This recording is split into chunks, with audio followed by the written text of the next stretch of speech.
Thanks.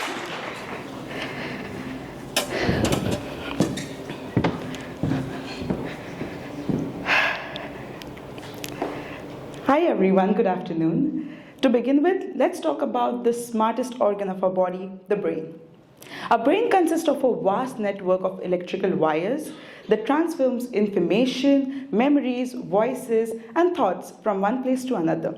And just like how electrical wires need insulation, the insulation in our brain is called as myelin. It's a fatty protective layer which helps these impulses to move smoothly from one place to another. Kind of like high-speed internet for the brain.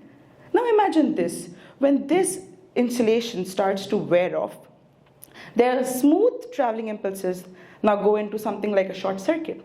And that's exactly what happens in case of frontal temporal dementia or FTD. Actor Bruce Willis's diagnosis of FTD got this disease into the public eye.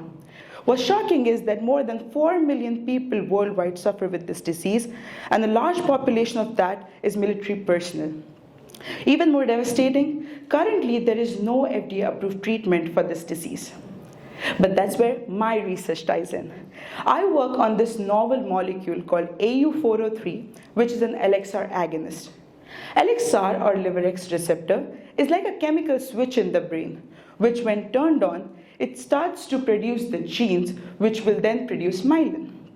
To test this, I used the methodology of organotropic brain slices. We carefully isolate brain from young adult mouse, and then we grow them over 37 degrees. To create similar conditions as that of FTD patients, we treat them with an agent called as captazole.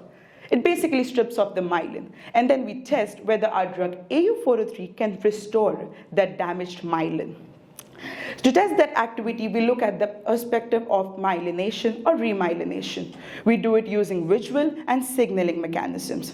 In my experiments in the bottom right, you can observe that the captazole-treated slices have reduction in myelin, which is the reduced green fluorescence. But voila, what's the best part is with treatment of AU403 for merely 2 weeks, we see improvement, dramatic increase in the myelin, which is shown in green.